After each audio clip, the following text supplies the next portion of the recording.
안녕하십니까. 안 교수의 바깥세상 톡톡입니다. 그다음에 저 사진은 미국의 재미장관이 베센토하고 우크라이나의 부총리가 이제 히스토리 협정에 서명하는 겁니다.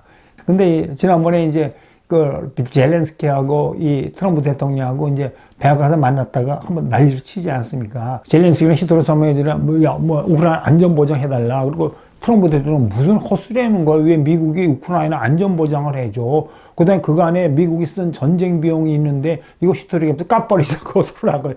역시 트럼프다운 그 어거지고 젤렌스키다운 그 앙청이었어요. 그래서 이제 나가레페라가 끝났는데 저 베센토 재무장관은 참 뛰어난 사람인 것 같아요. 협상을 잘하는 것 같아요.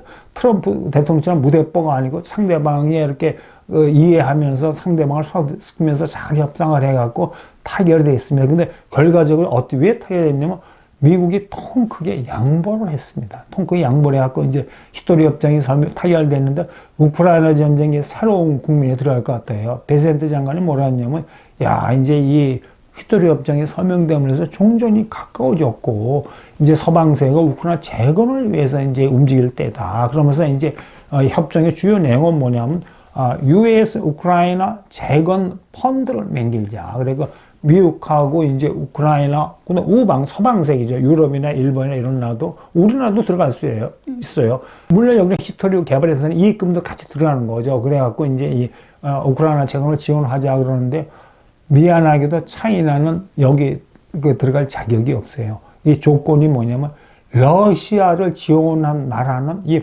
펀드에 투자하고 들어갈 자격이 없는 겁니다. 차이나는 쉽게 말하면 우크라이나 재건에 끼지 못하는 겁니다.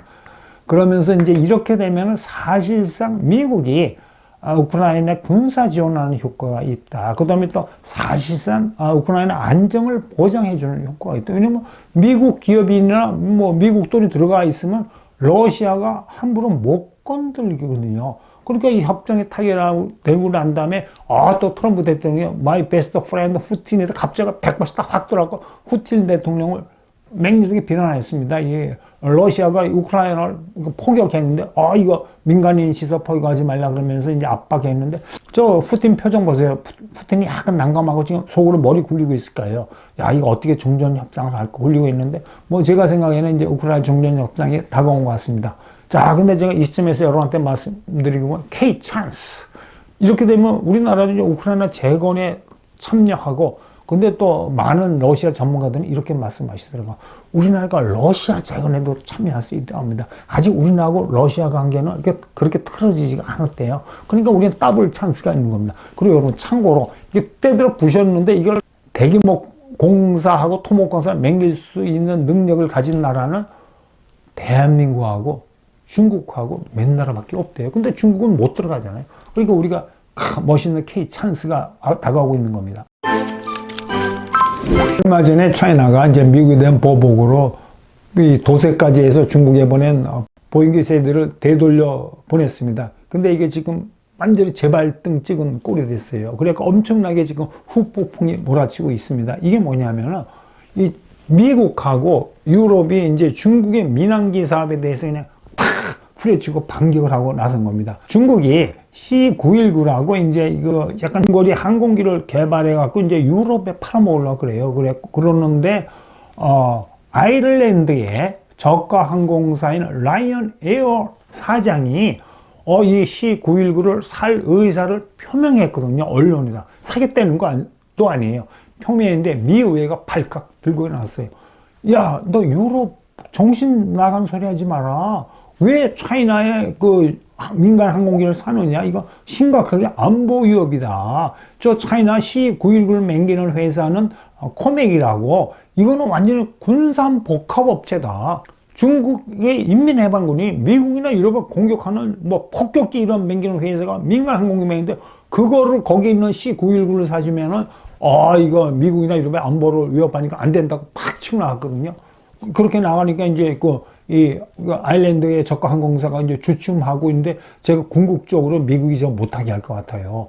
참고로 제가 말씀드린 C919는 약간 중거리 민항구라서 에어버스 320, 보잉 737, 약간 이게 보잉이나 에어버스 옛날 버전입니다. 그렇지만 하여튼 이 항공기가 유럽 시장에 들어가면 에어포스하고 보잉 737 그 시장을 먹는 거죠. 이 C919는 2024년 5월에 첫 상업 비행을 해갖고 중국의 항공사들이 무려 300기를 주문했어요. 그러니까 중국은 이제 베이징에 안면 넣었을 거예요. 중국의 뭐 에어차이나 이런 데가 뭐 이제 보잉이나 그 에어포스 안 사고 이 국산 항공기를 산 겁니다. 그런데 사우스 차이나 모닝 포스트라는 기사를 보면 차이나스 C919가 유럽에서 이제 팔라 그러면 유럽 항공안전당국의 승인을 얻어야 되는데 이게 하세올러 타임라인에 질질질 끌고 있다. 그러니까 지금 중국의 민항기 사업이 유럽에 진출했는데 물 먹고 있다는 거죠. 아까 말씀드린 보잉에 대한 반격을 한 후폭풍의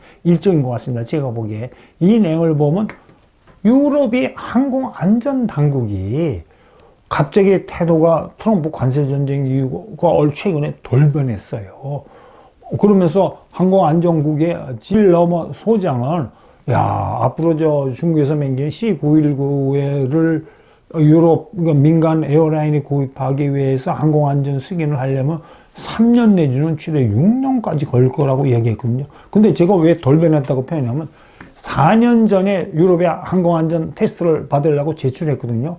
그러면서 이제 작년에 유럽의 항공안전 관계자들이 상하이 가서 현지에 가서 뭐 C919 보고 그러면서 긍정적인 피드백을 했어요.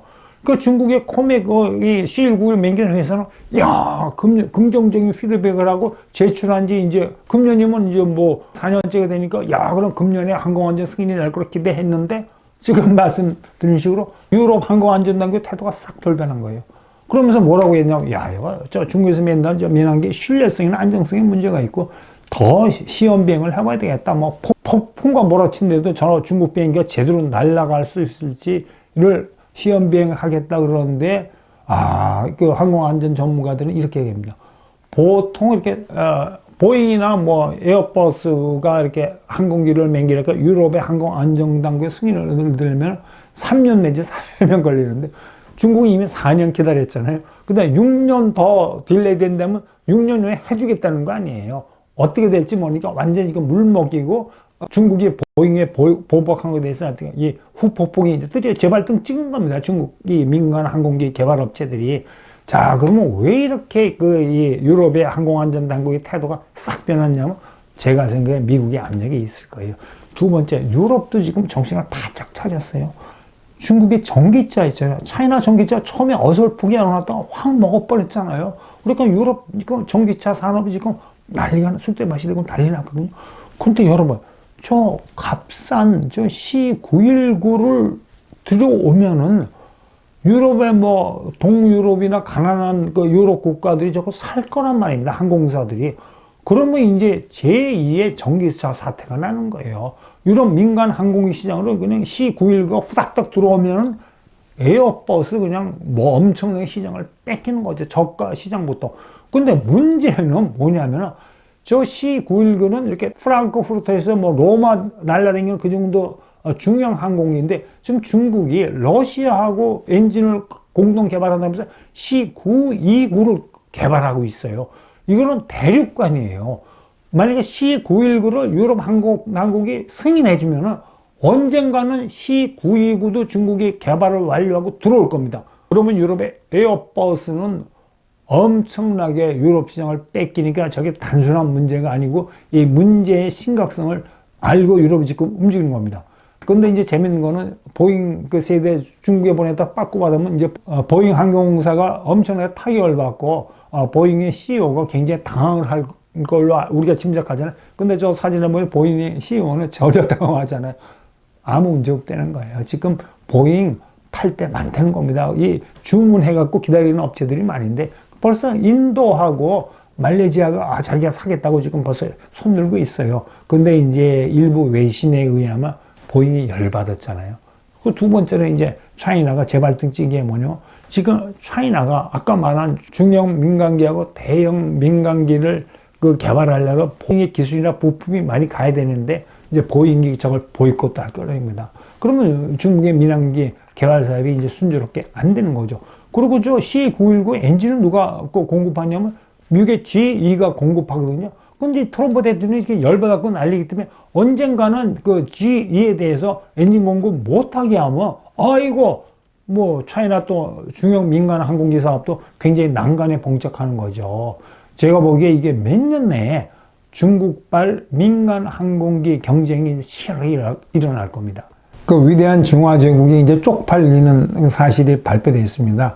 USTR이 이 지적재산권 침해국에 대해서 이제 발표를 했는데 차이나가 우선 감지 대상국으로 딱 등장했어요. 이게 뭐냐면 지적재산권 침해가 많다는 거거든요. 그거는 이미 우리가 잘 알고 있는데 재미있는 통계는 뭐냐면 차이나가 세계 제1등 위조 상품 대국이랍니다. 미국에 들어오다가 세관 당국에 적발되는 위조 상품의 90%가 중국하고 홍콩에서 들어오는 거라고 합니다.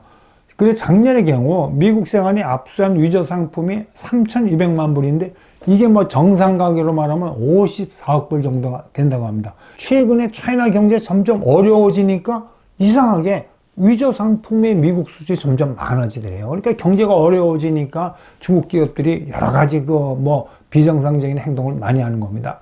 오늘은 여기까지 하겠습니다. 여러분 하시는 모든 일 원더풀 하십시오. 감사합니다. K경제도 원더풀입니다.